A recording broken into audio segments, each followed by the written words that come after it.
The man who accidentally bought the moon. Derek only wanted a grilled cheese sandwich. That's it. At exactly 2:13 a.m., wearing pajama pants covered in rubber ducks, Derek stumbled into an online auction website because he couldn't sleep and had eaten an entire family-sized bag of spicy chips, which was a mistake. His mouth burned like lava. So naturally, he typed in the search bar, cheap milk near me. But his fingers slipped. Instead, he accidentally typed, cheap mocknamy.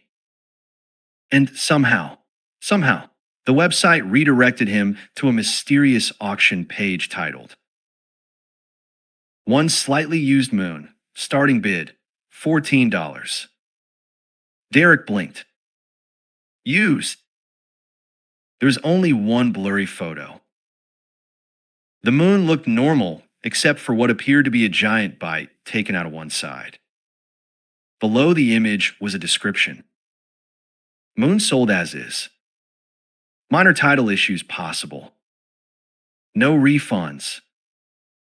Derek laughed so hard milk came out of his nose. Then he noticed something horrifying. The timer read, 3 seconds remaining.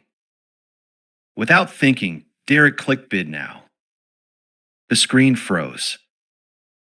Then confetti exploded across the monitor.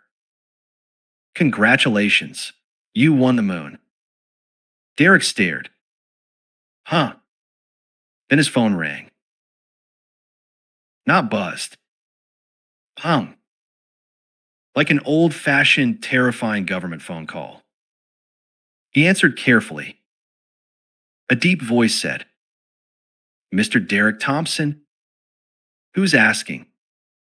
This is Carl from space. What? Space, Sir Upper Atmosphere Department. Derek sat upright. You can't just sell people the moon. Carl sighed. Legally, we can if nobody else bids. That can't be real. Well, it is now. Also, your moon pickup appointment is Tuesday. Click. The call ended. Derek stood in silence. Then he whispered the only reasonable response. I should not have eaten those chips. The next morning, things got worse. At 8 a.m., there was a knock at his door. Outside stood 3 astronauts and a man holding a clipboard shaped like Texas. Sir, one astronaut said, we're here for moon orientation. They marched into his apartment without permission. Clipboard man pointed at Derek's microwave. Not up to code for lunar ownership. What does that mean? The astronauts ignored him and rolled out a giant map of the solar system across his kitchen floor. One astronaut pointed at the moon. Okay, so here's your property line. Another handed Derek a tiny flag. This is ceremonial. The third astronaut opened Derek's fridge. You really need groceries. Derek rubbed his temples. I don't own the moon. Clipboard man adjusted his glasses. You paid $14.12. I used a coupon. Still legally binding. By noon, the news had spread. Every TV channel covered the story. A reporter stood outside Derek's apartment screaming. Local idiot becomes moon landlord. People began blaming him for everything. Tide's too high. Thanks, Derek. Full moon keeping people awake? Control your moon, Derek. One guy on the internet blamed Derek for his spaghetti falling off the plate. Scientists demanded meetings.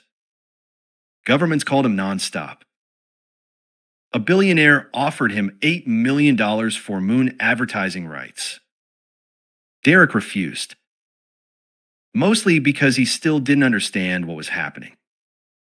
Then Tuesday arrived. Moon pickup day. A limousine shaped like a rocket appeared outside. Carl from space stepped out. He looked exactly how Derek imagined a man named Carl from space would look. Silver suit, tiny mustache, shoes that beeped. Ready for inspection? Carl asked. No. Excellent. They drove into the desert where a gigantic machine waited. It looked like someone combined a forklift with depression. Carl spread his arms proudly. The lunar relocation device. You can move the moon. Carl looked offended. How do you think we clean it? Before Derek could respond, alarms blared. A scientist ran toward them screaming. The moon is drifting. Everyone froze. Carl slowly turned to Derek. Sir. What? Did you read the owner's manual? There was a manual. Suddenly, the sky darkened. The moon began wobbling. Not metaphorically, physically wobbling like jelly. People everywhere panicked. Dogs barked. Ocean waves started doing weird little zigzags. One old woman in Florida reportedly floated 6 inches off the ground. Carl grabbed Derek by the shoulders. The moon recognizes its owner. I don't want that responsibility. You must command it. Derek stared at the enormous moon hanging above them. Ow! Carl handed him a megaphone. Derek looked ridiculous.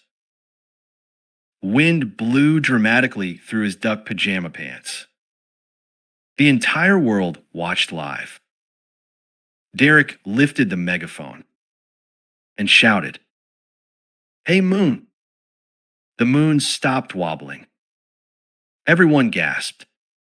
Derek blinked. Good moon. The moon sparkled. A giant thumbs up appeared on its surface. Carl whispered, Incredible. Then the moon slowly floated closer. Too close. People screamed. The moon gently bonked Derek on the forehead like a giant, affectionate puppy. Derek fell backward into a cactus. The moon made a sad humming noise. It likes you, Carl said. What? Carl checked his clipboard. It says here you were the first human to compliment it in 436 years. When did I compliment it? You called it normal looking. Derek stared into the void. The void stared back. For the next several months, Derek became Earth's unwilling moon manager. Every evening, he had to speak to it. If he forgot, the moon sulked. Once it disappeared for 2 days and hid behind Norway. Another time it turned slightly orange because Derek forgot to say goodnight. Scientists called it emotionally unstable lunar behavior. Derek called it Tuesday. Eventually, he learned the truth. The moon wasn't just a moon. It was lonely. For billions of years, it floated around Earth while humans ignored it except during werewolf movies and bad poetry. So Derek did the only thing he could. Every night, he sat on his apartment roof with a grilled cheese sandwich and talked to the moon. About life. About stress. About why geese are so aggressive. And slowly, the moon became happier. Tides normalized. People slept better. The weird floating grandma returned safely to the ground. Peace returned to Earth. Mostly. Then one night, Derek received another phone call from Carl. Derek, Carl said nervously, there's been another auction. Derek froze. What auction?